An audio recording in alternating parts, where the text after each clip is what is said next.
Okay, welcome everyone to this new course that we're starting tonight for 4 sessions called Four Paths to Awaken a Kind Heart. We're looking at the four immeasurables. So let's go ahead and start with our usual prayers. Maybe I'll just go ahead and lead those tonight. And after we do these, actually, I do want to recite the four immeasurables. I think it's nice to do that before each of these classes. So I think what we'll do is we'll just do the praise to Shakyamuni Buddha once, just so we don't have quite as much time that we're spending in prayers and have enough time for the teaching. To the founder, the endowed transcendent destroyer, the one gone beyond, the foe destroyer, the completely perfected, fully awakened being, perfect in knowledge and in good conduct, Sugata, knower of the world, supreme guide of human beings to be tamed, teacher of gods and human beings, to you, the completely and fully awakened one, the endowed transcendent destroyer, the glorious conqueror, the subduer from the Shakya clan, I prostrate, make offerings, and go for refuge. And we'll do a short mandala offering. Let's just do this in English tonight. This ground, anointed with perfume, strewn with flowers, adorned with Mount Meru, 4 continents, the sun and the moon. I imagine this as a Buddha field and offer it. May all living beings enjoy this pure land. Idam Guru Ratna Mandalakam Niryatayami. Then refuge and bodhicitta, as usual, we'll do the first time in English, bringing these words to mind of taking refuge in the first 2 lines and then generating bodhicitta with the last 2 lines. And then we'll do it twice in the Tibetan. I go for refuge until I am enlightened to the Buddha, the Dharma, and the Supreme Assembly. By the merits I create through listening to the Dharma, may I become a Buddha in order to benefit all sentient beings. Sangye chodang soki choknam la jangchu bardu dakni kyabsu chi daki chunyen gi pe sonam gi dola penchir sangye rupar shok Sangye chodang soki choknam la jangchu bardu dakni kyabsu chi Daki chunyen gi pe sonam gi dola penchir sangye dupar shok. Okay, then let's do the four immeasurable thoughts, these four immeasurables, this prayer. I'll talk about it a little bit shortly after we do our meditation, and then when we start the class, I'll just give you an introduction to it, and we'll go into immeasurable equanimity. But we'll pause after each of these just to bring that thought to mind. First, immeasurable equanimity. How wonderful it would be if all sentient beings were to abide in equanimity, free from attachment for friends and hatred for enemies. May they abide in equanimity. I myself will cause them to abide in equanimity. Please, Guru Deity, grant me blessings to be able to do this. So just pause and think about this thought of equanimity. Again, we'll be exploring it more. Just all beings with an equal regard for each other. How wonderful that would be. And may this come to pass in dedicating ourselves to achieving that. And then feeling the blessings of the Gurus, the Buddhas, all these enlightened beings coming down and allowing us, empowering us to do this. And then we'll do the same sorts of thoughts after each of the next 3. Immeasurable love. How wonderful it would be if all sentient beings had happiness and the causes of happiness. May they have happiness and its causes. I myself will cause them to have happiness and its causes. Please, Guru Deity, grant me blessings to be able to do this.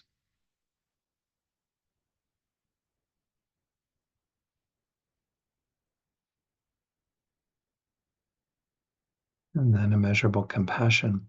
How wonderful it would be if all sentient beings were free of suffering and the causes of suffering. May they be free of suffering and its causes. I myself will cause them to be free of suffering and its causes. Please, Guru Deity, grant me blessings to be able to do this.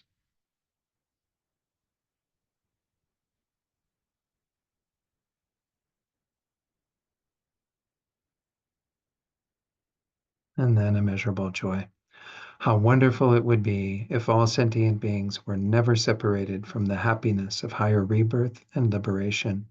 May they never be separated from these. I myself will cause them to never be separated from these. Please, Guru Deity, grant me blessings to be able to do this.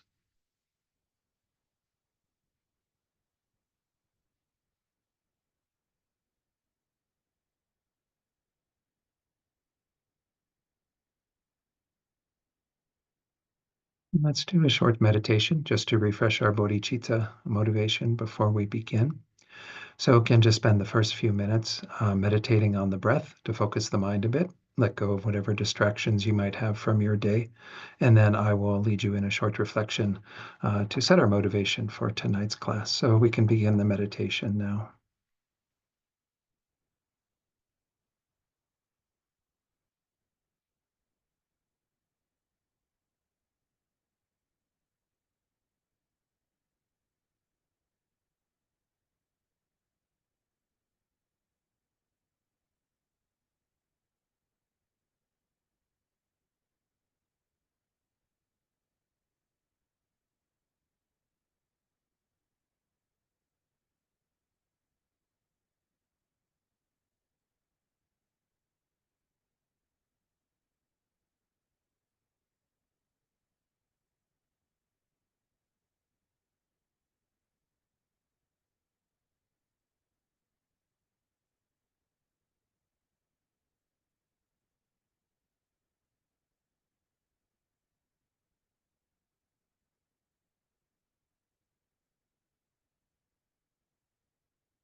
So now let's set our motivation of bodhicitta.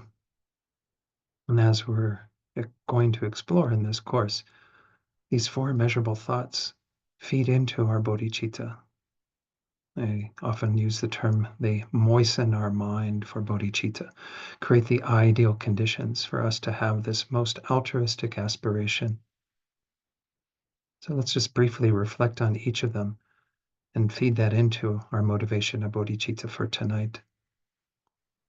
We first have to have that ground of equanimity, being able to see all sentient beings with, again, an even mindedness, an equal regard, not being tainted by attachment for friends, hatred towards the difficult people, enemies, as well as not having indifference towards the countless strangers. On that ground, we then generate the thoughts of loving kindness, wanting all those beings to attain the happiness that they desire, not just temporal happiness, but the ultimate happiness, attainment of the greatest state of well being that they can. And we also generate the companion thought of compassion, wanting each and every sentient being to never experience again a single moment of dissatisfaction, suffering, anything that is uh, kind of blocking their well being, all of that to be removed completely. And together with those thoughts, we cultivate this joy, rejoicing in whatever happiness and freedom from suffering sentient beings have, bringing this joyful attitude into our minds so that it becomes the ideal condition to further our spiritual development.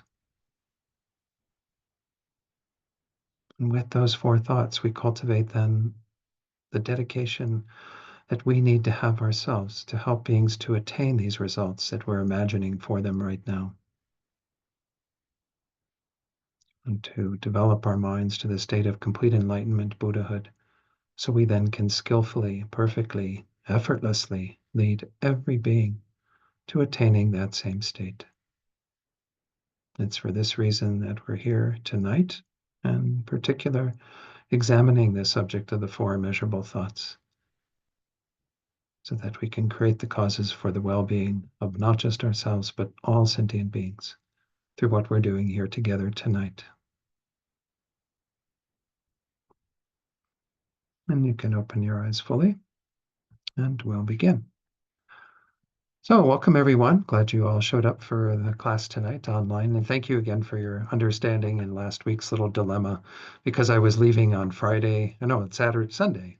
When did I leave? I think it was Sunday. I left on Sunday to come here to Karen and Jim's home near Sapeo in across the mountains. Anyway, I wanted to make sure I had my tooth taken care of because this would have been a long 2 weeks here if I didn't have my tooth taken care of. So I appreciate everyone's understanding. So again, in this class, we're going to be looking at these four immeasurable thoughts, and I just wanted to do initially an introduction to them so that people kind of understand these teachings as the context for them, even the way that they're used in different traditions a little bit. I don't want to go into great detail on that, but the four immeasurables are taught in all the Buddhist traditions and have their roots often in the Pali Canon, the teachings that those in the Theravadan tradition tend to rely upon mostly in their practice.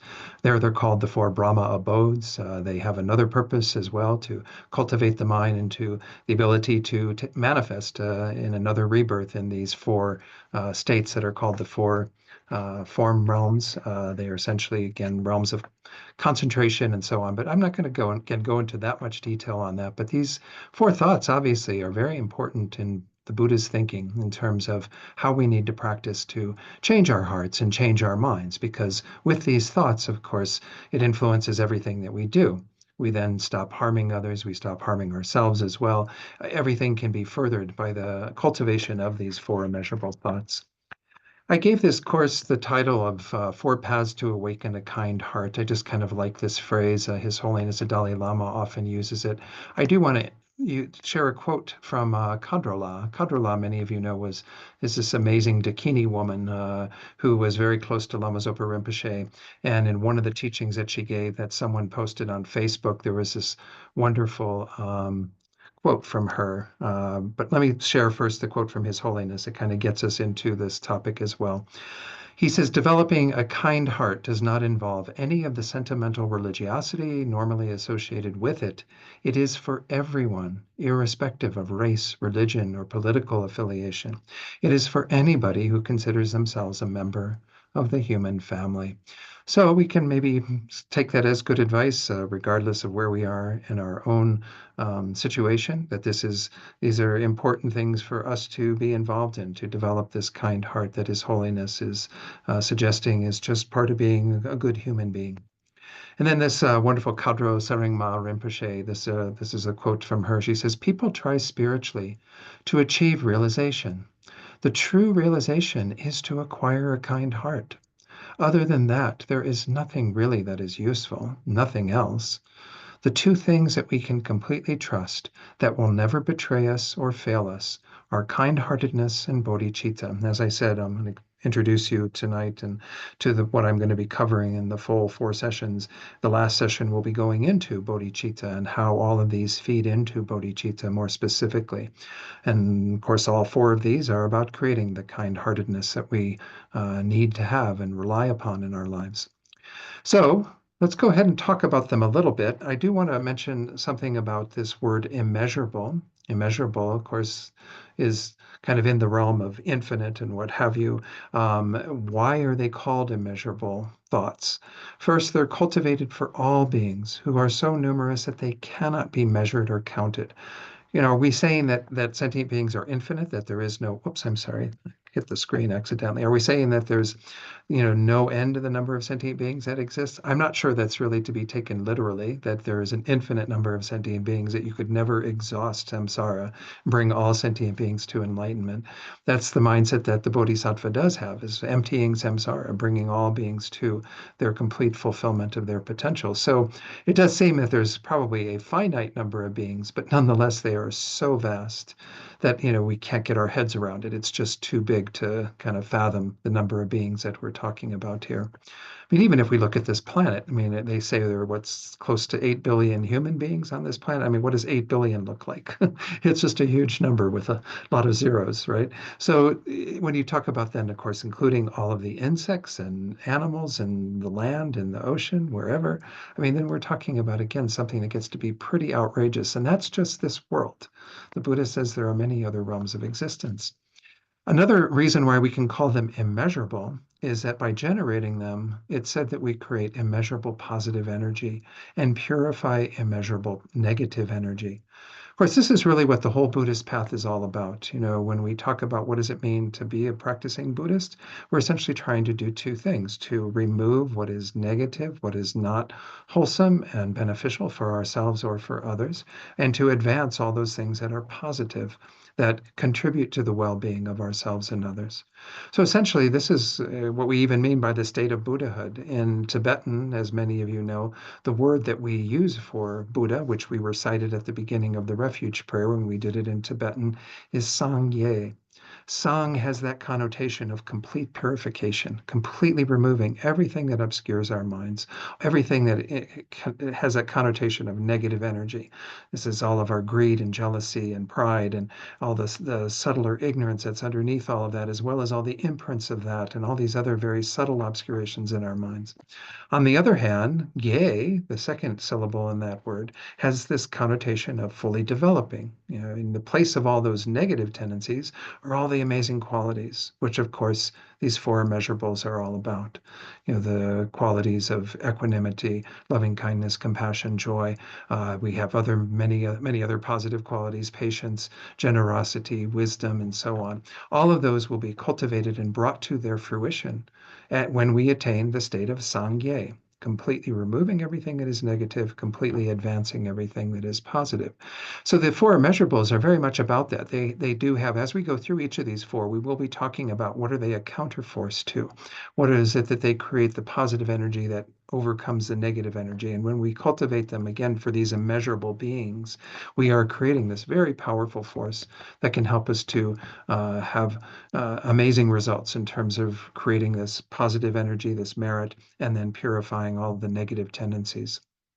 Another reason, this third reason, why we call them immeasurable is that it can be said that we cultivate them in our own mind to an immeasurable degree with no limit to its intensity. So we have this kind of immeasurable nature of the thought itself in our own minds. When this whole and all 4 of these are about changing our minds. All of the Buddhist path is about changing our minds. The Dalai Lama often emphasizes how our minds are not bounded in any way. Physically, we do have limitations in terms of what we can do. Every 4 years when they have the Olympics, there's new records set, right? People go just beyond, cut a little bit off the time of the person, who came before them in terms of establishing the prior record. But, we're never going to get to a place where somebody can run a 1 second mile, right? It's just probably, that's impossible. You can't get there physically to run a mile in 1 second, right? So essentially, we do have physical limitations with these bodies. there are no limitations to our minds. We can generate these thoughts that are immeasurable in their vastness and the scope that we are bringing into our being by thinking in this way. So that's another dimension of immeasurableness. I don't know what to be the right noun for that, immeasurability. But anyway, this is the three of the reasons why we can refer to them as immeasurable. Now, again, we're going to be talking about them mainly in the context of the Mahayana tradition, where we feed them into bodhicitta. And there we have this idea also of kind of making them kind of the basis for our wish to benefit all beings without exception, which is what bodhicitta is based upon. So we're really looking at them having that kind of limitless quality, that immeasurable quality in terms of embracing all beings, bringing to mind all sentient beings who are the scope of this. And again, they're cultivated that way in the Theravadan tradition to some degree as well, but the aim isn't quite the same.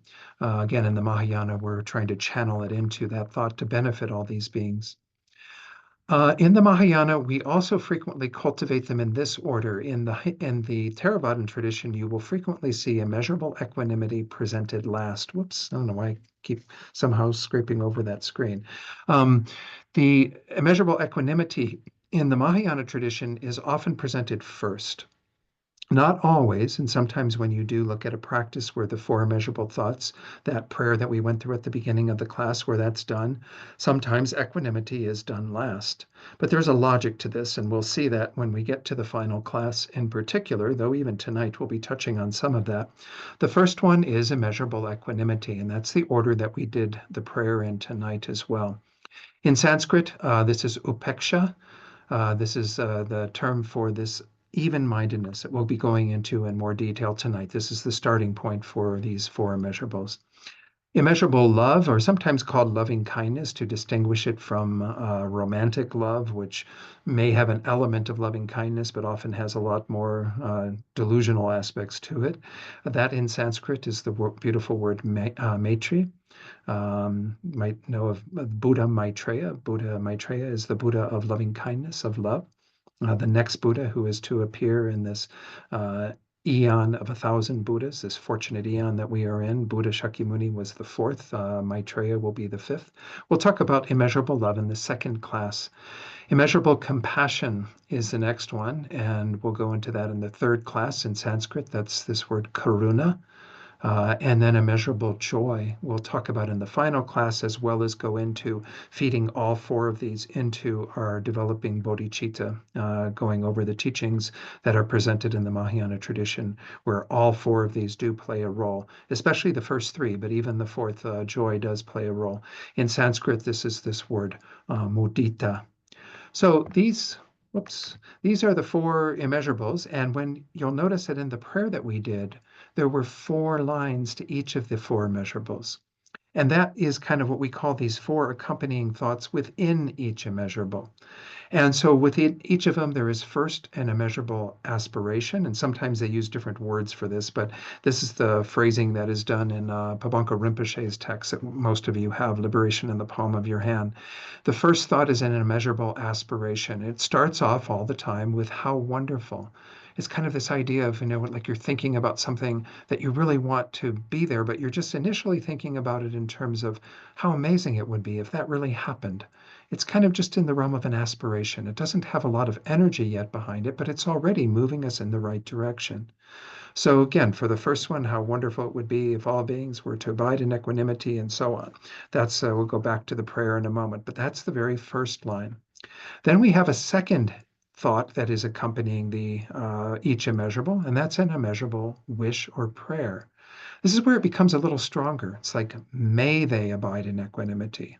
The idea is that we are like a ruler of a realm that are making a decree saying, may this be so. May this actually come to pass. May this not just be a nice aspiration of how wonderful it would be if that happened. May this actually be the reality that beings experience. Then we have the immeasurable extraordinary thought. And this is really quite unique to the Mahayana. And this is where we kind of adopt that thought that I myself will do this. This is really what makes this version of the four immeasurables into the Mahayana path, is that we're not content with just wishing for beings to have this, which is already, again, amazing thought. Don't get me wrong, it's very powerful. But it's the idea that we want to take personal responsibility, that we're actually going to say, okay, I will sign up for that. I'm not going to be just sitting on the sidelines observing and waiting for sentient beings to attain the happiness they seek and abide in equanimity and all the others. I'm going to actually be the agent of accomplishing that, which is pretty outrageous when you think about it. When we get to the final class and talk about bodhicitta, it's a totally outrageous thought. It's a radical thought. It's really something that is outside of the realm of our normal way of going about living our lives. And many of you have been around teachings on bodhicitta before, so I'm not telling you anything that new, but the idea is that this is what makes this uniquely Mahayana, is where we say, I myself will do that.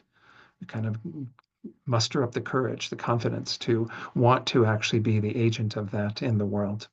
Then the final one is done within the context of the idea that there are beings who can help us to do that. And this is where we make this immeasurable request, where we see, please bless me, Guru Deity, to be able to accomplish this, and so on. And by the way, when we say Guru Deity, we are meaning this being that we have at the very front. You can certainly, these slides again are out there on the drive. I'll introduce you to the drive later tonight. But this is the four-armed version of Chenrezig, who is that's the Tibetan name for Avalokiteshvara, which is the Sanskrit for this Buddha of compassion, the Buddha who has eyes that see the suffering of the world and responds to it effectively. So you'll notice that this four-arm version that shows two hands, two arms at the center, holding a wish-fulfilling jewel, which is said to be the mind of bodhicitta. And then there are two more extended arms, one on the left holding a lotus, and the one on the right holding a rosary, mala. And so essentially you have these four arms that represent the four immeasurables. I've never heard a teaching as to which arm is which immeasurable, but they represent the four immeasurables united and brought into that wish-fulfilling jewel of bodhicitta. So again, this is the being that you might visualize when you are reciting the four immeasurables prayer and seeking the blessings, but you want to hold that thought, as was said in the prayer, of this being the Guru deity. Again, most of you are familiar with this concept that within the Tantric tradition in particular, which is within Tibetan Buddhism, we really want to hold this view that our gurus, those teachers who are really, really vital to our spiritual path, are Buddhas. They are beings who have fully evolved. They are Sangye, and they are here to help us. They are having this positive influence on us. They are there as a field to benefit us, and all we need to do is invoke that in order to be in line with that kind of energy. It doesn't mean that because we say this, please Guru Deity bless me to be able to do this, it's suddenly, instantly we become enlightened. They don't have that power or ability to do that, but they can certainly influence us. They can certainly guide us, direct us, give us the teachings and practices we need to do to further our development towards Sangye, towards Buddhahood.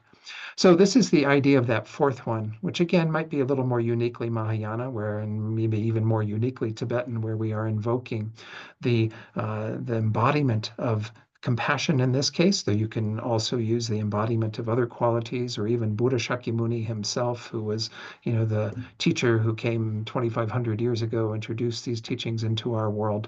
But you want to have that idea of kind of connecting with that source of protection and refuge that you have in regard to your gurus and the Buddhas, but to try to see them all as this enlightened essence. So again, this is the way that we're going to be approaching this, is an understanding within the Mahayana tradition as to how this prayer can help to enhance our bodhicittas. So when we recite, for example, immeasurable equanimity, you'll see that those four thoughts were there, that initial aspiration, how wonderful if this were so. And then secondly, this very strong kind of prayer or wish, may this be so. That extraordinary thought that is unique to the Mahayana of I myself will cause them to do this. Again, I will take an active responsibility for this. And then this invocation of the Guru deity to grant us blessings to be able to accomplish this. So that's the idea behind how we're approaching this. And these four immeasurable thoughts are kind of there encompassed within these four individual thoughts in the prayer. So let's talk a little bit about equanimity. And let me look at my notes to make sure there was nothing else I wanted to say in regard to these four measurables in general. Again, we'll be getting into much more detail in regard to them as we go through each of these classes. But as I said earlier, we're starting with immeasurable equanimity because this is really the foundation when we approach this topic of the four immeasurables from the Mahayana perspective. In fact, it's said that what doesn't allow us to cultivate the other thoughts is not having good equanimity. How can we possibly have the wish for all beings to be happy, the wish for all beings to be free from suffering, if we haven't included all beings, if we haven't developed a mind that is equanimous with regard to all sentient beings to begin with? So I might mention before we get too far into it that we can see that there are really kind of two aspects to equanimity that's a little bit different than the other immeasurables. The idea here is that when we make the prayer, we are saying, may all beings abide in equanimity. And that's a very, again, very powerful thought, right? To think of all beings abiding in this state that is this even-mindedness, this equal regard and ability to be free from all of the biases, the partiality that they have towards others. And that's, again, how it is always phrased is may all beings abide in that. Well, we're included in that, right? All beings, that includes us. But there is a more specific part of the practice where we focus on developing equanimity in our own minds. And that is actually how we use equanimity when we get to the teachings on bodhicitta, is that we, first of all, have to develop our own even-mindedness. We have to be able to be free of these distorted states of mind that are blocking our heart being open to all beings. So that's the idea behind the way that it's presented in the traditional teachings, is to look at from the point of view of there is equanimity that we need to develop in regard to ourselves, and then we want that same mind to be there in regard to all beings. So this is the other handout that I have for you. That first one that is the prayer, the four-part prayer that we went through at the beginning of class. That's out there in the drive, and I'll introduce you to the drive and even post it in the chat box tonight so you can access it, though it will also be sent out next week when we send out the notification when Sarah does the big love email. Thank you, Sarah. And John prepares it for her. Anyway, thank you all for your support on that. But immeasurable equanimity, I've done a handout in regard to each of the immeasurables. So I'm just going to page through it right now. You'll see we went by immeasurable love there. That's the second one. Then immeasurable compassion. We'll go into each of these parts of this handout as we go through these four classes, and then finally immeasurable joy. I have added two kind of well, first, I'm sorry, before we get to that, this will also be covered in the final class, the four immeasurables in bodhicitta, where we look at how they feed into bodhicitta, as I've been talking about already tonight. I have two addenda. The addendum one is points for meditation on the kindness of all beings. We'll be talking about that in a little more detail next week. I might introduce it a little bit this week, but it'll mainly play a role in immeasurable love. And then meditation on the suffering of sentient beings, points for reflecting on that. So essentially, this is what we are looking at in terms of this handout that I put together for you uh, that I hope you can use in your own practice of these four measurables. So let's just begin by introducing the more, it's not a technical definition for equanimity, but this is what Kathleen MacDonald in her wonderful book, Awakening the Kind Heart, and I have drawn from her book to some degree in this course. She's been in our organization for many years. Anyway, she says equanimity is an unbiased, impartial attitude that regards all beings as equally deserving of our respect and concern, our love and compassion. So again, this is what we are working with, is this idea that we want to have all beings as the object of our concern. And right now, we traditionally divide beings just on the basis of our experience with them into three different groups. And the way that I like to talk about these, I don't know, I've never heard any other teacher talk about it this way, but I find it kind of it works for me. Maybe it'll work for you. Maybe I was inspired to some degree by William Shakespeare when he says, all the world's a stage and we are but players on it, right? So the idea behind this is that each of us is on our own stage. Okay, so I have my stage, the dawn show, that's like from the time I get up till the time I go to bed, and each of you have your own show that you're about. And you have your theater that are all the beings that are involved in your show. Okay. So the place where the stage lights are is the two front rows, or a couple front rows where we see all of our wonderful smiling faces of our friends, right? Those are the people that we, like to see. And they applaud for us, they throw flowers when we do a good job, all these things. They're there to support us in so many ways. But the problem that we have with them, the distorted attitude that we have in regard to those front row people, is that we get very attached to them. Attachment sometimes infects our relationship with them in terms of attachment becomes mainly about ourselves. Loving kindness, as we're going to explore next week, is when we are focused on the other person, the other beings, and wanting their happiness. When we get involved with the mind of attachment, we are often distorting that. So we might have some love and, a kind heart towards these people, these beings in the front rows. And it can include animals, by the way. I'm not saying people doesn't include animals. People includes human beings, animals, whoever it is that is close to us.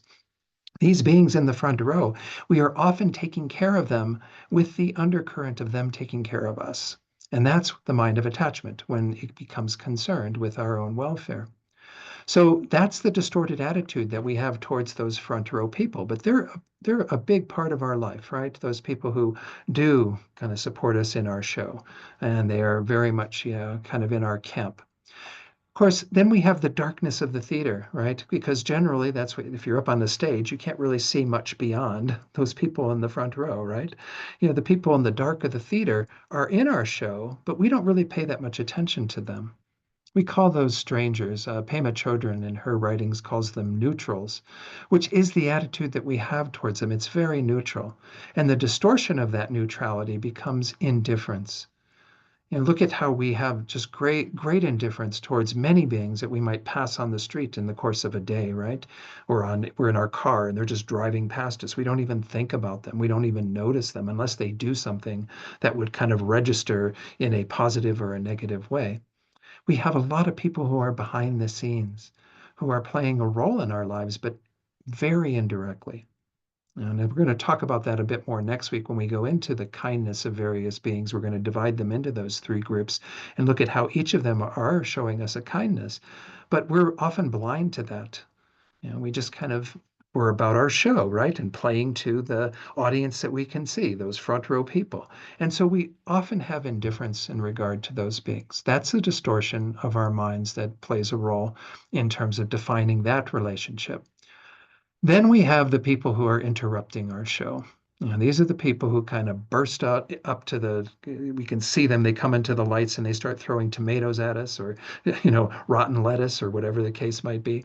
They're the ones that we kind of like to get them out of our theater, right? Just boot them out because they're interrupting our show. They're making our show not go well. Mhm. We're having a great time playing to our audience, the front row people, and they're just interrupting it and making it, kind of a torture for us and for even our friends and so on. So again, those people, of course, the distorted attitude that we have there is, it's mentioned in the prayer, hatred, but it can be even any of these varying degrees of a mind of anger. We talked about anger in the previous 4-session course that I did for all of you not that long ago, right? Where we talked about how anger has many different degrees, everything from just a slight aversion to an irritation to some level of anger, some hatred, some rage. I mean, all of these things are in the same dimension of a negative response or reaction to those people who are, again, interrupting our show, who are doing things that are opposed to what we're trying to accomplish. So, again, that's these three distorted attitudes we have towards these groups. And there are antidotes to these, where we need to see that these attitudes don't really have a solid foundation. We can begin to uproot them a bit so we can place all beings in a state of equal regard or even mindedness. That's the purpose behind the meditation on equanimity in regard to developing it ourselves. And then, as we'll see, when we have cultivated to some degree for ourselves, then we can genuinely have that wish for others to abide in this state, for others to have minds that are free from the partiality of attachment, hatred, anger, and then, of course, the indifference that comes towards the strangers. So that's the idea behind this, and again, I don't know if that stage analogy works for all of you, but um, what's interesting, of course, is that each of us are doing our own show, right? This is going to come into play in regard to one of the antidotes. But we're often blind to that too, right? We think everybody's kind of in relation to ourselves. And this is speaking to one of the deeper errors that's behind all of this, is this tendency to be very self-centered in regard to some of the distorted attitudes that we have. Those are all coming from a place of how those beings are to me. They're in my front row, or they're in the dark of the theater, or they're the people interrupting my show. One of them, everyone's going to be in one of those three camps, but it's all in relation to me. It's all in relation to me being the central focus, the central axis around which all of this is rotating. But guess what, folks? Every one of us is doing that. Every one of us is at a central point in regard to our relationship to all other beings. So this is an interesting aspect of it, and I think it kind of works with the stage analogy, but I'll let you kind of meditate on that and work with that, and I'm open to any criticism of it. Um, so let's talk a little bit more about how we go about cultivating this mind of equanimity ourselves and the various things that are involved in it. So on the sheet, I put this together in terms of the points for meditating on immeasurable equanimity. The first one is cultivating one's own equanimity, where we are trying to equalize our mind with regard to all other beings. By the way, there are different words for this. Equanimity is probably the most common for this first immeasurable. Sometimes it's called, Rinpoche used to call it equilibrium, which is kind of an interesting term. Impartiality, which does get at that idea of it being free from impartial attitudes or from partial attitudes, biased attitudes, to have this impartiality. But again, this is it's up to you what you want to call it. It doesn't matter as long as you're getting at the right thought here. So let's go ahead and go through the arrow points in regard to this. First, you would visualize from those three groups, from the people in your front row, you draw a friend. From the people who interrupt your show, who you dislike because of what they have done to you or to your people in the front row that you care about, or to what they are doing in the world that you disagree with, that you find, brings up that feeling of hatred or animosity. You draw one person from that group.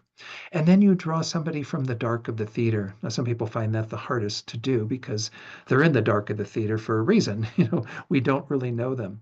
But this can be people that we might just take a snapshot of a face when you're out shopping around at various stores, or, driving on the street. Just somebody who you've never met before, who is that stranger for you. And you essentially bring those three up, and you kind of bring them up to the stage with you. Like you're going to take a look at those three individuals in particular as representatives from the larger body of those three groups. Again, this is according to your perspective, who you consider to be in the front row, who you consider to be in the dark of the theater, and who you consider to be the interrupters. Secondly, consider the particular bias that you currently have towards each.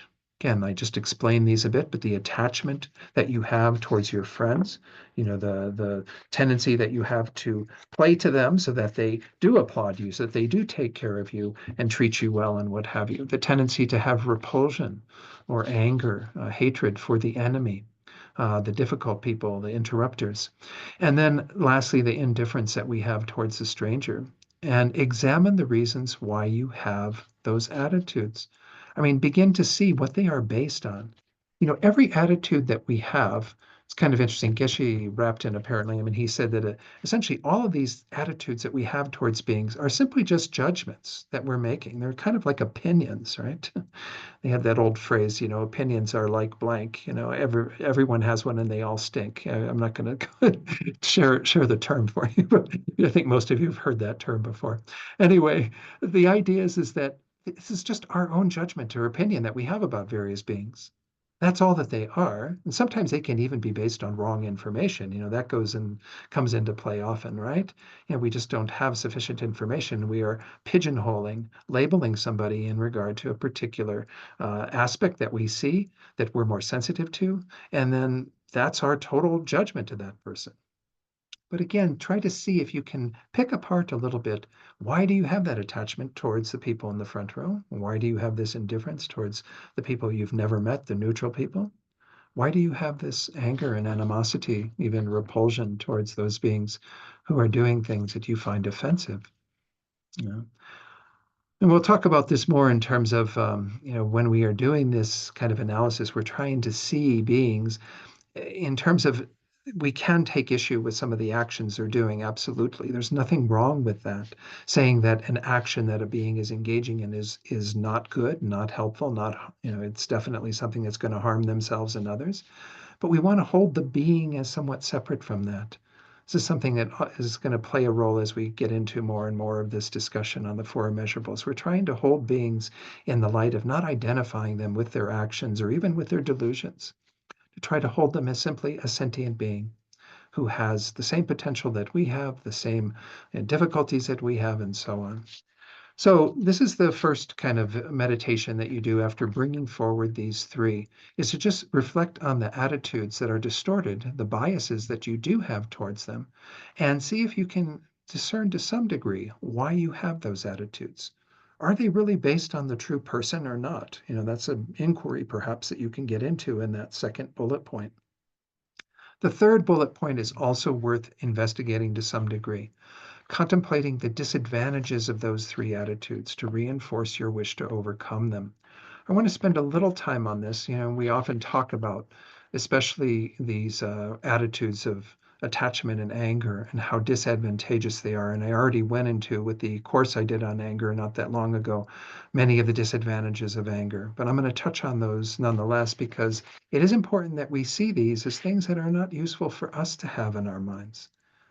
Obviously, all three of these attitudes of anger, attachment, and indifference are blocking us from having our heart open to all beings. From a Mahayana perspective, that's a big problem right to begin with. That's a disadvantage of having them cultivated in our minds at all. But we can also see the everyday problems with having, for example, attachment to our friends, to those front row people. We have the possessiveness that comes with that, right? Where we often even get very jealous if people are trying to take our friends away from us or, make us think less of them. We might even try to control or manipulate people who are in those front rows for us, for our own needs. We might have even expectations of them that might be pretty unrealistic. And that might cause some conflict because we think that they should be able to do things for us that are maybe outside the realm of what they can or what they wish to do. We often have fear that is cultivated together with this attachment because we fear losing those people in our lives. Of course, there's the fact that every one of those beings that's in our front row is not going to be in our front row forever. We will lose all of those beings that we're very dear to, very close to. This is a reality of this existence.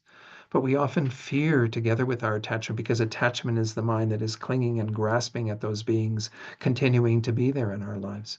And of course, if we fear losing them, then of course, that will also affect our mental state in regard to that relationship. We also are often very dependent upon our friends, right, for our own happiness. It becomes problematic if we put all the onus of our happiness on others, because as Buddhism is teaching, we have to take responsibility for our own well-being, our own happiness. So this can also be problematic when we have that mind of attachment that is clinging to others from that point of view. And then, of course, we often have the sadness, the grief, the misery that is there when relationships end. And sometimes they end in this life when someone no longer is our friend. And sometimes they end when that person leaves this life or, when we have to leave this life and leave behind all of the friendships that we have. They say the ache of attachment is particularly noticeable at the end of this life when we have that clinging to all those people who've been in our lives, who've been very dear to us and close to us. So again, attachment has its disadvantages, absolutely. It's something that we need to keep in mind as we go about this meditation to try to reduce that attachment, by seeing the disadvantages of that mind. Let's take a little look at, again, hatred or anger. As I said, I talked about the disadvantages of this rather extensively, but obviously, this is not a mind that makes us feel content. It's a very disturbing mind for us to have.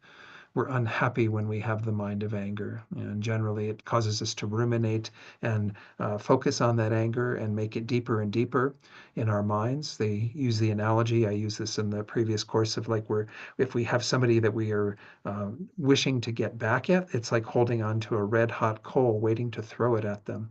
And who's getting burned in the process of holding on to that red hot coal, that anger? It's ourselves. We can see the disadvantages of anger to our own well-being are pretty profound, but it can also lead us, of course, to harm others. Start throwing things back. They throw tomatoes at our show, and then we start throwing tomatoes at theirs. We want to do things to get back at them for the things that they've done that have harmed us or those that we love.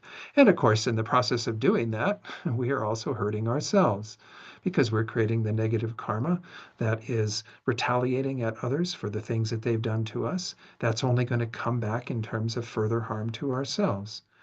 Um, and this is the kind of painful, suffering nature of anger. Again, I won't go into more detail on the disadvantages of anger, but they're manifold. We have many different, faults that we can see from having that mind of anger. The indifference towards strangers is a little harder to see some of the effects of, but certainly when we look at it from the vantage point of the fact that it isn't good for them, of course, because if we're indifferent to their suffering or to what's going on for them, we just walk right past them, well, then they're not going to be benefited by our concern. But this is also, of course, not going to benefit us. How do we develop our hearts and our ability to benefit all beings if we are just simply walking by the strangers, having no regard for the strangers? At least to be able to have our minds open to them with some concern, some equal regard, the same regard that we would have for our friends in the front row. We also, of course, withhold our love and compassion for them, and that really restricts ourselves and limits our own happiness. All four of these immeasurables are about creating a more joyous mind for ourselves. And of course, that becoming the means by which we help others to have what they seek to, attain the happiness they want and be free from suffering and so on. But they are really what contributes to our own well-being. Every time that we sort of don't go to that place of concern for others, opening our hearts to others, we are limiting our own potential. We're kind of keeping ourselves bound up in our current sort of self-centered state. Of course, the blindness and neglect that we often have towards others by that inaction towards them, we are creating some negative karma.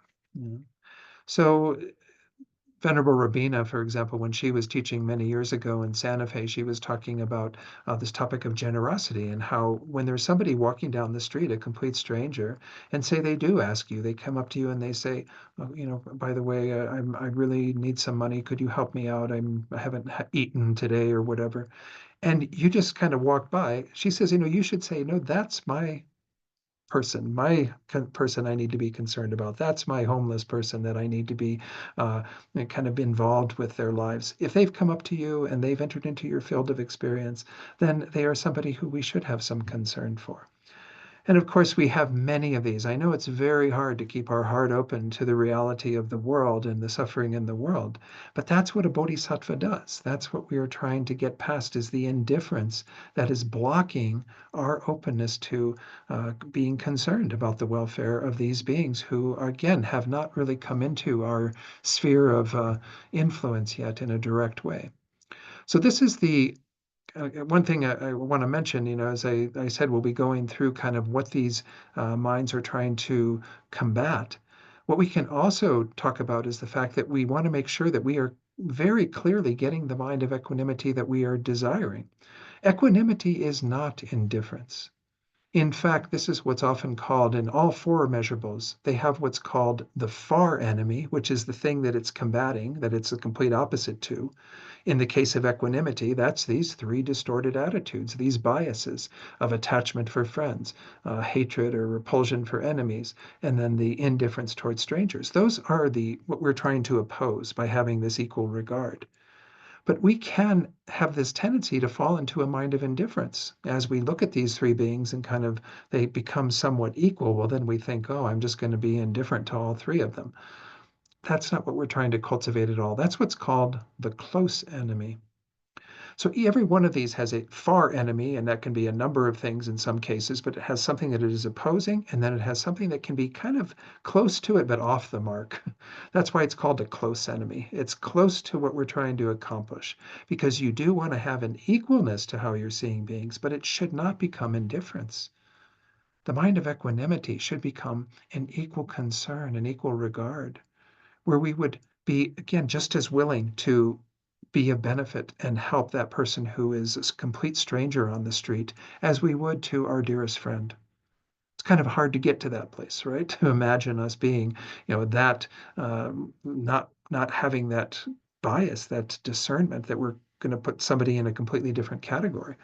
We're going to have an equal regard for all beings. That's what we're aiming for in this meditation. So we can see again that the mind of indifference is a problematic mind. All three of these, the indifference, the hatred, the attachment, are not good mind states to have because they are blocking our heart to the welfare of all beings, some of them in a more overt way, but even indifference in this very subtle way, where we just don't have that feeling of closeness, feeling of being concerned that is so vital to achieving bodhicitta and to developing on the Mahayana path. So, this is a step that I think is important to reflect on as well, is to think about these disadvantages. I haven't put them in the handout there, but I just went through them, and you can certainly bring them to mind and know from your own experience how having attachment towards friends, having indifference towards strangers, repulsion for the enemy, the difficult people, how these can be problematic, and there are attitudes that we want to overcome. Now, the traditional point to diminish these attitudes, this next bullet point that has three subpoints, the first one is the traditional one. I labeled it as impermanence, that these relationships change over time, both within a single lifetime and over lifetimes. Of course, if you have some conviction that in rebirth and the Buddha's teaching on rebirth, that our mind has continuity that goes back without any end and goes forward completely, extending out forever, even into the state of Buddhahood. Essentially, our minds have been involved in many different lifetimes. And in every lifetime, we had beings who were playing different roles. We had our own theater in that life as well. And there were different beings in the front rows. There were different beings in the dark of the theater, different beings who were interrupting the show. This is how things would play out over many different lifetimes. And we can't expect that we have the same people, the same beings in the front row every time. That's just not logical, right? Because they're leaving at different times, they're exiting from this world, going on to other lifetimes, what have you. It's just unrealistic to think that these beings are in any way set in the particular role that they're playing. But even if we don't believe in rebirth or don't have that conviction, and we want to talk simply about this life, we'll know that this is also a rotating theater, that we are in.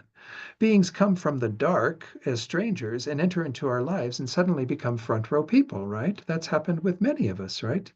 You know, maybe the person who you're in relationship with, who you have a partnership with, if you have that, is somebody you didn't know for most of your life, perhaps. And suddenly they appeared to you, they were a stranger, and they became immediately a front row person. And then you have people, often even from the front row, who do something that's offensive to you, and relegate them to the role of the interrupter, right? They're the people you'd want to get out of the theater now because they've messed up your show. You were having such a good time with them as a friend, and suddenly they did something that offended you, and they're no longer in that category at all. This is the nature of this existence. I call it impermanence. Impermanence has different ways that we can talk about it. There's that subtle impermanence of everything that is caused changing all the time. But there's the grosser impermanence of things changing when a particular thing comes to an end. A relationship that we have with somebody as a friend ceases, and they suddenly become an enemy, or sometimes they fall out of our life completely and they're a stranger, wouldn't even recognize them. mean, think about the friendships that you had when you were younger, when you were in like high school or grade school. Some of these people who you like, you just loved them immensely and enjoyed spending your time with them.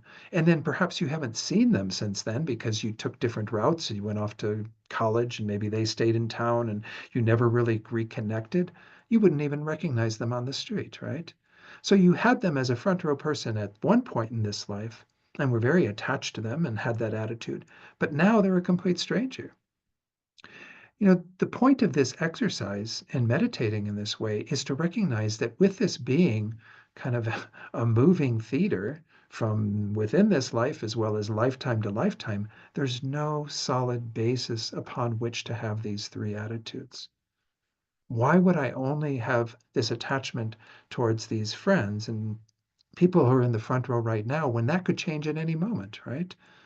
Why don't I bring it down to a level of just again a concern, a regard, but have that equal with regard to all those people who are in the front row, in the same way that I have the same regard for the people who are strangers, in the same way that I can have that regard for the people who are, again, the difficult people interrupting the show. I want to be able to see them all as having this very fluid nature to them, nothing being fixed. Because the reason why we get so fixated on attachment for the friends, for example, is because we think that's who that person really is. That's why we're so shocked when our front row people do something that's offensive, right? Suddenly somebody is saying stuff about us to somebody else, and you're like, you hear it from them, and you go, why would they say that about me? I thought they really liked me. I thought they were my close friend, right? We concretize those relationships. If we begin to see that there's a fluid nature to that and everything is changing, well, then there's no kind of logic to us being kind of, again, pegging them as a friend and only having that particular attitude towards them, pegging the strangers as that, pegging the enemies as being these difficult people that we have to kind of reject and get out of our theater. Again, all of this is rotating around some fixed idea that these beings are what they're appearing to us as at this moment, and that can always change. As I said, sometimes it changes really, really quickly. I'm sure we've all had that experience, right? And I've even had the experience where somebody who I met initially, who I really didn't care for. This was somebody I worked with in San Francisco when I was working at Levi Strauss. I had a very hard time with her. Every time I would sit down with her in a meeting, she was a superior to me, and there was just something about her that I just couldn't get along with. And then she moved out of that job, and I worked with her on a project a few years later, and I really got to know her in a very different light. And she told me a little bit more about her story, and I had a lot more empathy for her. And so that changed, right? And that often happens too, right? People who are difficult, you might see another side of them or something shifts, and suddenly you're finding that you're on the same side of the fence. You can see them in a totally different light. And it's not to equalize this in terms of seeing everybody as being a friend. It's to understand that we do have those three ways that beings are appearing to us. Some appear as friends, some appear as strangers, some appear as enemies. But we're not going to have the biases that we normally have because, again, it can float. People can go from one to the other. And suddenly we're kind of faced with that reality that there's nothing fixed or concrete that we are going to be able to depend upon in regard to those relationships. So this is one reason and one sort of investigation that you can do to cultivate this mind of equanimity for yourself. However, I have added two other things that I think are really important, and these do come into play in some other texts, but the main one that is emphasized in like Liberation in the Palm of Your Hand, all of the traditional Lamrim texts, is the first one, to see that those relationships change over time. The second one I call differing perspectives, and this refers to the fact that other people have relationships with them that are different from the ones that we have with them.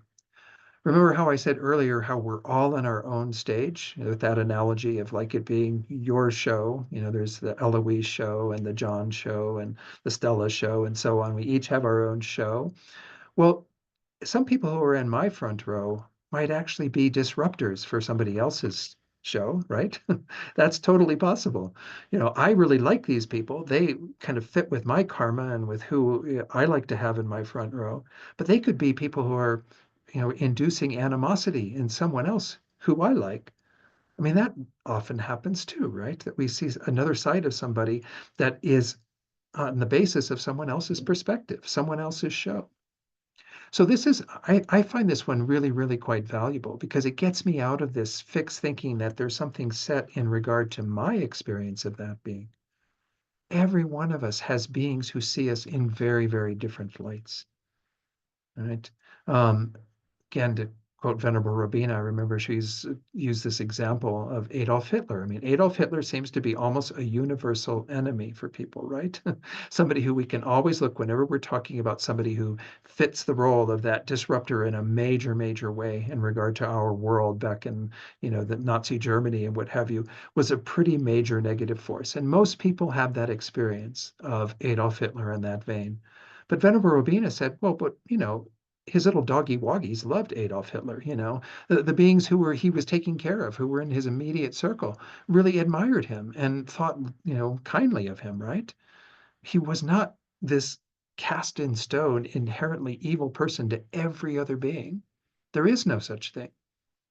Every one of us have been a difficult person for other people, right? I mean, I'm not as difficult, hopefully, as Adolf Hitler was, but nonetheless, I know I've been that difficult person. I've interrupted other people's shows, right? I've thrown tomatoes.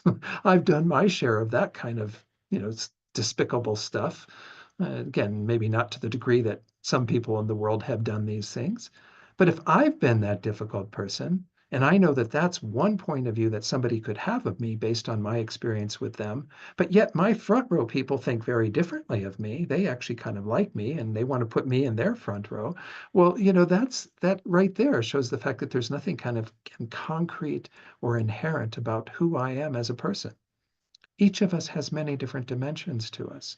We have the pleasing, soft, fuzzy side to us, and we have the prickly, nasty side to us as well. And that hopefully we keep that more and more under control as we are, practicing Buddhism. But we still have those things, right? The seeds for that are still there. Every one of us has that. And again, I'll happily admit, yeah, I can be prickly at times. So why do we have once more that fixed view that the way we see that person is an absolute and everyone else sees them in the exact same light? I mean, look at what's happening. This is what I was going to talk about a little bit last week. And again, I'm sorry I wasn't able to share that talk with you of bridging our differences. Maybe there'll be a chance at some point in the future for me to do that teaching with all of you. But the division that's in this country right now is based on those kinds of set views, right? We think that the person that we are opposed to is an absolute, and how can anybody admire or support that person, right? And that's what gets in the way of these bridges we need to build.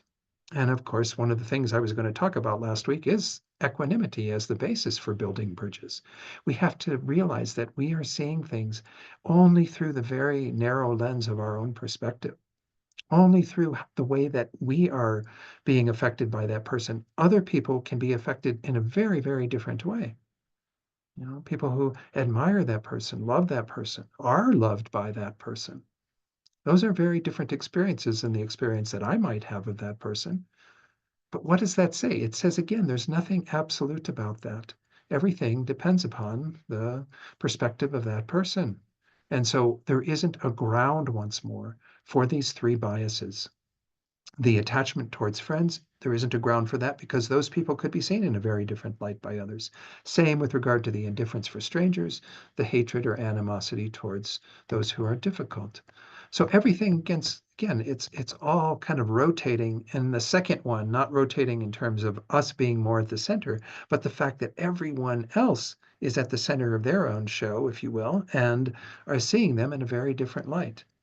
And then, of course, we have the one that is presented in some of the teachings and around bodhicitta, the ways that we are all the same. And this gets to this deeper level of equality and equal regard that all of these beings, whatever group they're in, again, and that includes all beings because everyone is either a friend, enemy, or stranger to us, they all have the wish to be happy and to not suffer. That's the fundamental commonality that we have with all beings. And they all have the same basic qualities, both positive and negative, in their minds. I mean, you might have a hard time seeing some of those, but that's your karma with that being, to see them only as having negative qualities, negative tendencies, and to be blind to what they have that's positive. But other people may be seeing those positive qualities. We all have the roots of both of those in our minds. And moreover, that the very nature of all of our minds is the same, with the same potential. In the Mahayana, we call this Buddha nature.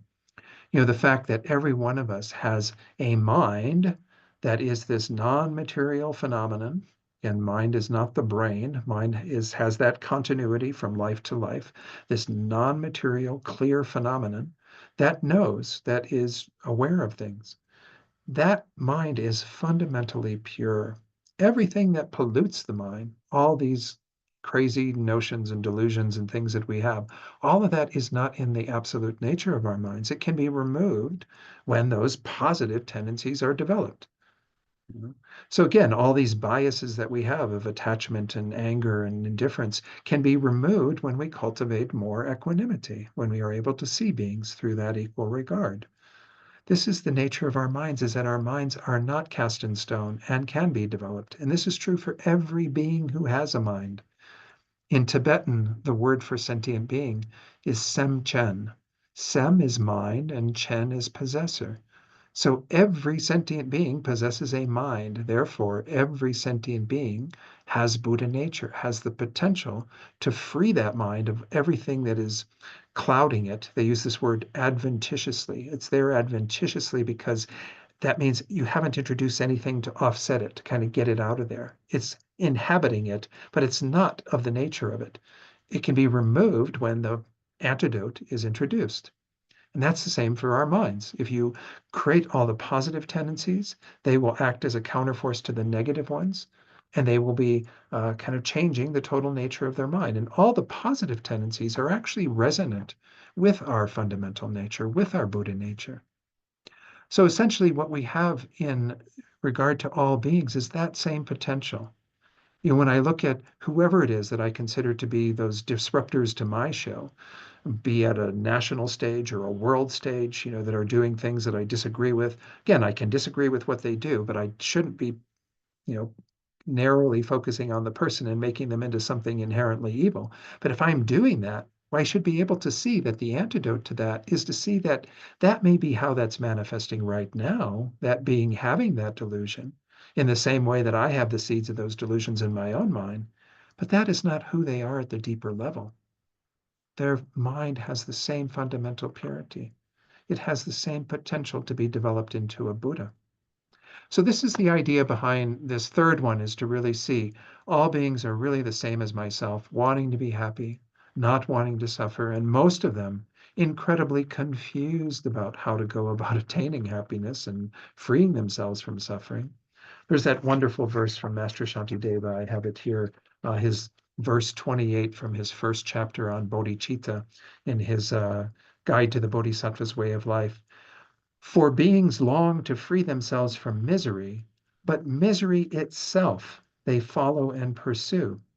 They long for joy, but in their ignorance destroy it as they would their foe. This is the nature of most of the beings that we're involved with, and ourselves to even some degree. Even though we've adopted the Buddha's teachings, we still tend to gravitate towards what brings us only misery. And even though we don't want to suffer, we create the causes for that by the things that we do, the choices we make, the actions we engage in. And we might really want to be happy, but we flee the results or the causes of that. The causes of that being engaging in virtue, doing all the things that support creating the good karma that will result in our own well-being. This is the nature of most beings. They're confused about how to be happy and how to be free from suffering. But that's their fundamental kind of common point with all of us, is that they do want that. Their deepest level, this is what's driving everyone, is wanting to be happy, wanting to not suffer. Just most of them horribly misguided about how to accomplish that. But we have to, as I said earlier, look at our own misguidedness, the fact that we aren't always that clear in how we go about attaining these things ourselves. So this is the third one, is really to get at that kind of common understanding, and the fact that these various delusions and crazy states and whatever that are manifesting, they are not the true nature of that person. The nature of that person is Buddha nature, is the ability to transform their minds into this ideal state of Buddhahood, of enlightenment, that Sangye, because that's what it means to have a mind. Venerable Rabina, when she would teach on this potential of the mind, she'd use the example of an acorn, which I think is an excellent example, right? When we were kids, maybe the oak trees would drop all these acorns and you might play with them, and do all kinds of things. You could even paint them, right? You could maybe put a little face and then that little crown top you could paint as a little hat or something. You can do all kinds of fun things with an acorn. You can even do horrid things with an acorn, right? You can put it in a slingshot and shoot it at somebody and probably give them a pretty big welt. I don't hope I didn't do that when I was a kid. I don't recall ever doing that, and it's kind of the same with our minds, right? Our minds have the potential to be used for all kinds of frivolous things, all kinds of things that again are a pursuit of happiness, but they don't really get us there. And we can also engage in a lot of things that cause a lot of suffering to ourselves and others. But what is the potential of an acorn to become an oak tree? What is the potential of our mind to become a Buddha, to develop our minds to that degree? So again, it's kind of again an excellent example in my estimation of how we might abuse our minds in a sense, not using our minds for the proper thing that can be accomplished and totally neglect what it is there for. This is the nature of our minds, to become enlightened, to move in that trajectory, which is the full potential of our minds. And that is so for every being that we're observing. So, what I've shared with you tonight in regard to these 3 points of meditation, what I would encourage you to do, you've got a week between now and the next class. Whoops, I didn't mean to go down that far.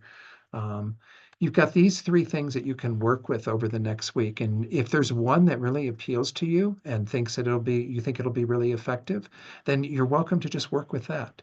If you'd like to sample each of these 3, that can be a wonderful way to just get some experience with them. But again, first to reflect on the changing nature of these relationships. Secondly, the differing perspectives that other people might have towards the people who are in their position in your theater. They're in a different position in someone else's. And then finally, the real deeper equality of all beings in terms of what they are desiring, the qualities of positive and negative that they have in their minds, the nature of their minds being the same with the same potential of Buddha nature.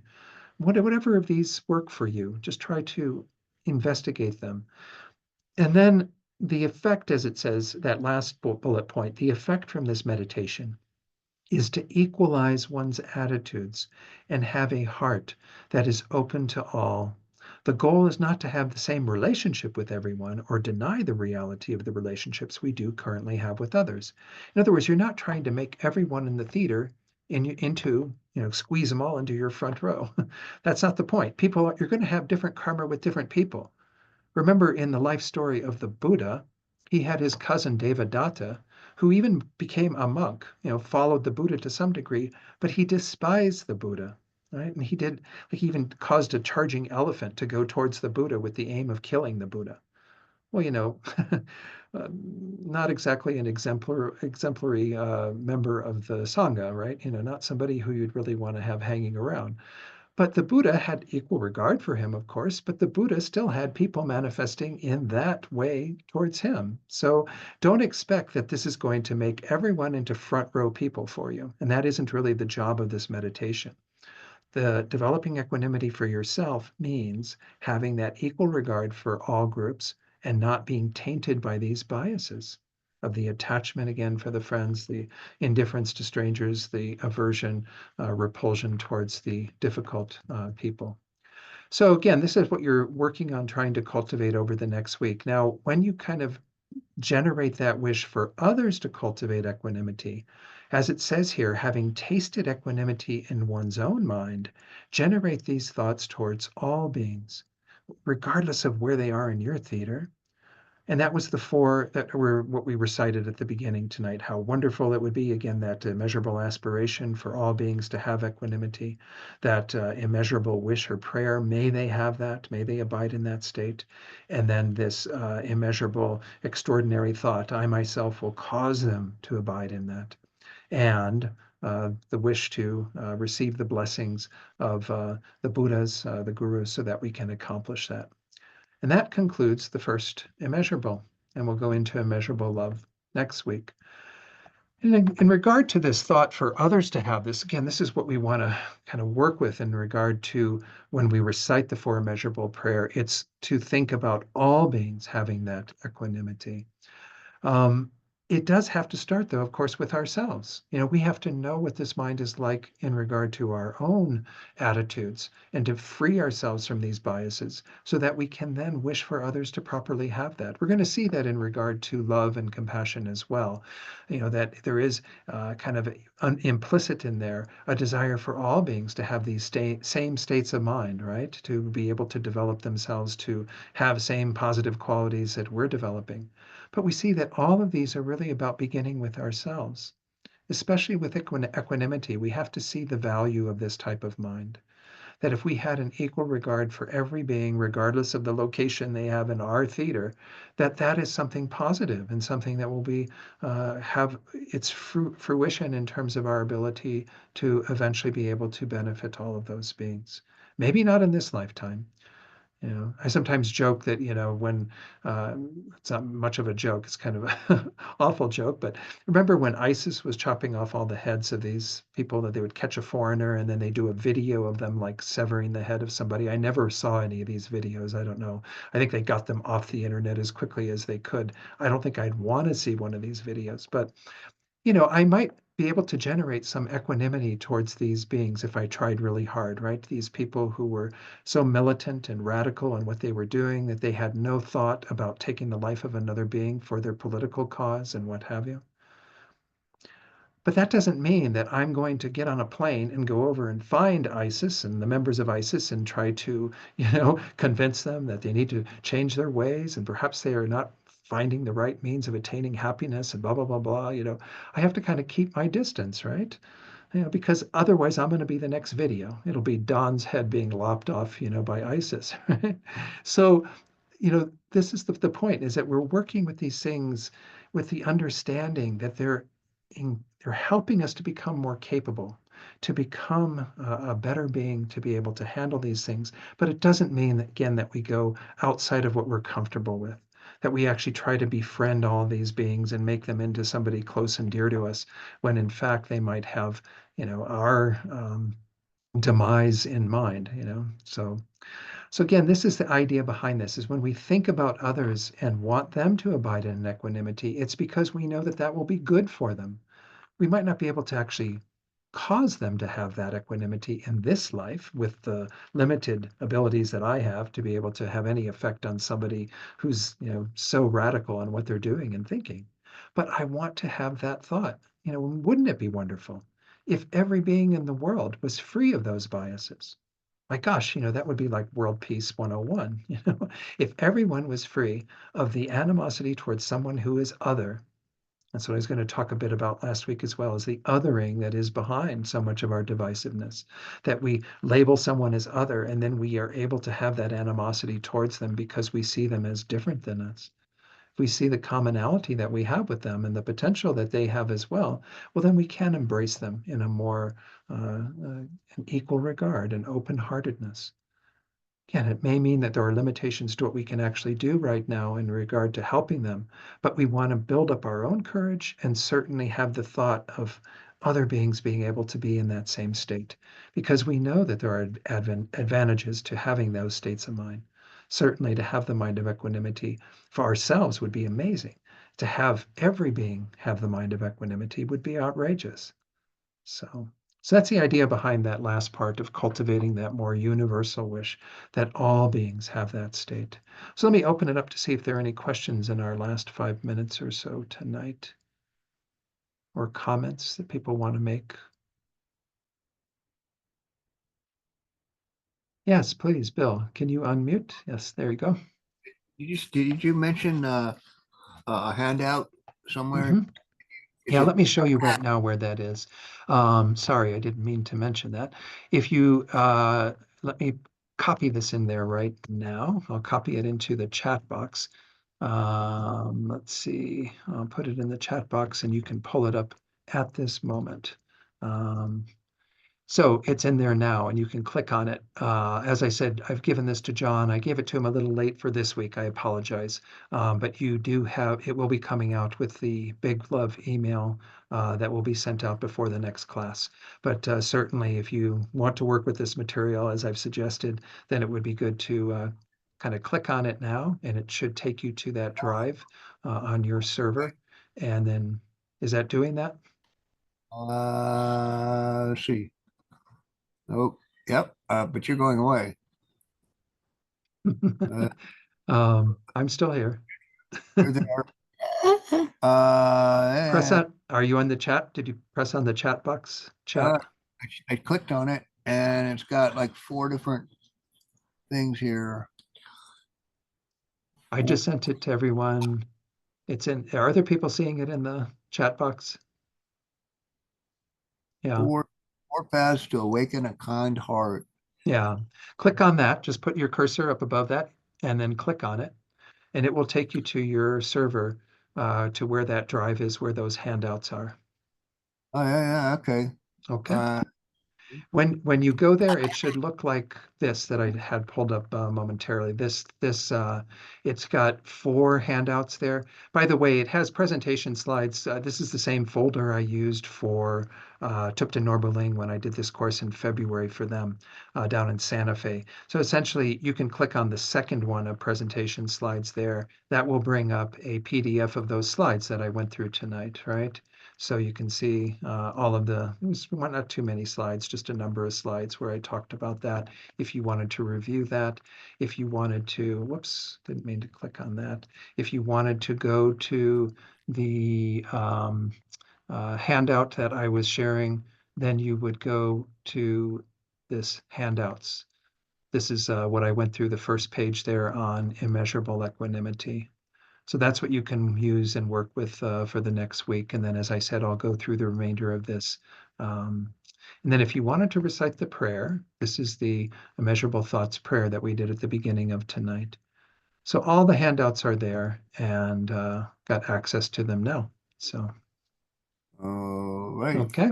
Yeah, thank you for reminding me of that, Bill. I kind of spaced out on that with doing the teaching. So See, now, how do we get back to you here? Oh, then you can just click because kind of keep it open so that you have that, you can go back to it and print out or whatever you need to do with those. Just, I think if you go down to um, down below and click on the Zoom, the ZM box that's at the bottom of your screen, probably. oh, here. Oh, there you are. There I am. Okay. Thank you Zoom 101. so much. Okay. Any other comments or questions? Did you have any other comments, Bill, or questions? Well, yeah, probably, but not. I mean, yeah, kind Okay. of like what? I realize it's a lot, and I'm kind of going through things a little quickly, but my intention is to spend one class on each of these 4. And the last one, immeasurable joy, in my estimation, it's still very important, but it's not something we have to spend too much time on. So that's where I will go into that 5th part, kind of correlating all of these to bodhicitta and our development of bodhicitta. Yeah, Okay, very well. Thank you so much. you're welcome. If there are no other questions or comments, then why don't we do our dedication prayers? We don't have the dedication list that's at the center, but no doubt all of us can bring to mind certainly beings that we want to dedicate for at this time.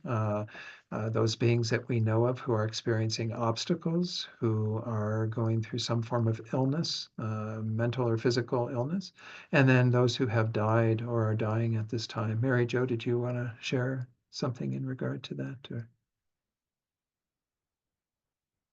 oh, you're mute. You're muted. You need to unmute. Yes.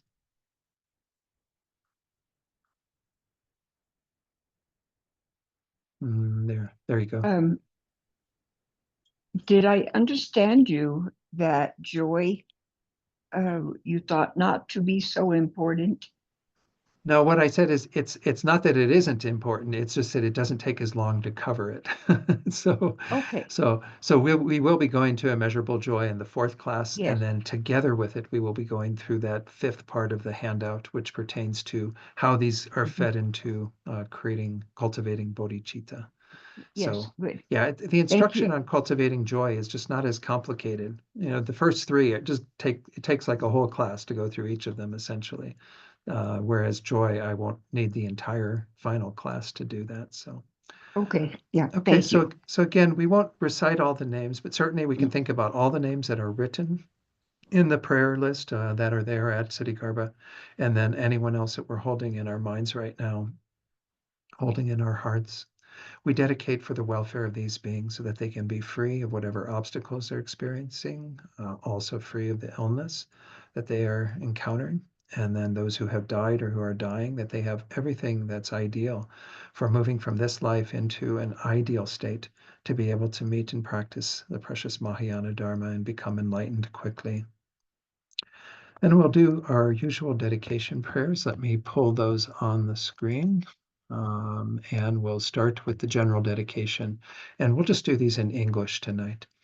Due to the merits of these virtuous actions, may we quickly attain the state of a Guru Buddha and lead all living beings without exception into that enlightened state. Then this prayer for bodhicitta to grow and develop. May the supreme jewel bodhicitta that has not arisen arise and grow, and may that which has arisen not diminish, but increase more and more. Then we'll do the long life prayer for His Holiness the Dalai Lama, this prayer that embodies him, all of his holy wishes being fulfilled immediately. And as part of this, we think about his good health, his long life, his ability to continue to be in this world and benefit us and others. And we can make that same aspiration for all of our teachers who are still living and with us so we can continue to benefit from their presence in this world. The wish granting, wish fulfilling jewel, source of every single benefit and happiness in this world, to the incomparably kind Tenzin Gyatso, I beseech, may all your holy wishes be spontaneously fulfilled. Then, as many of you know, or hopefully all of you know, His Holiness has said that the reincarnation of Lama Zopa Rinpoche has occurred in Nepal, and there is a team of people who are currently undergoing the search for his reincarnation.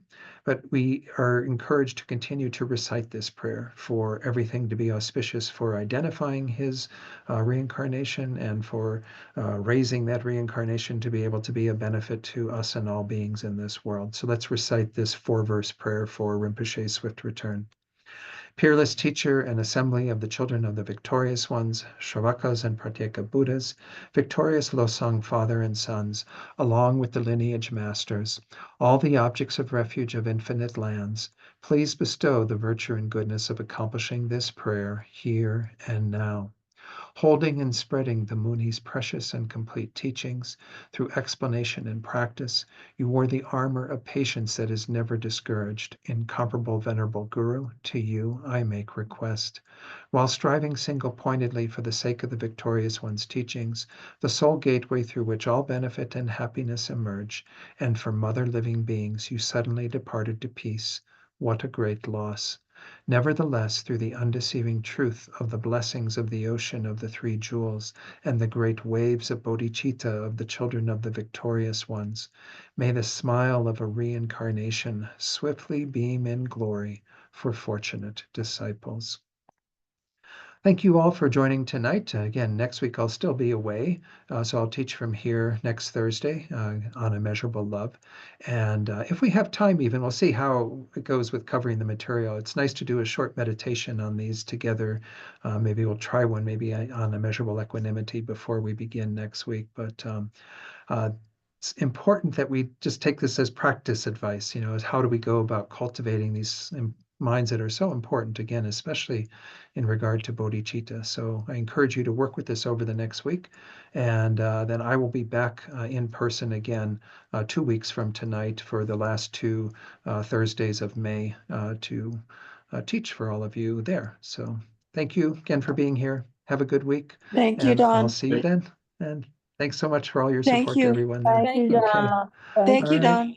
Okay, you're very Thank welcome. you. All right, Thank everyone, you. be well. Okay, Be bye-bye. well. Yes. Bye-bye.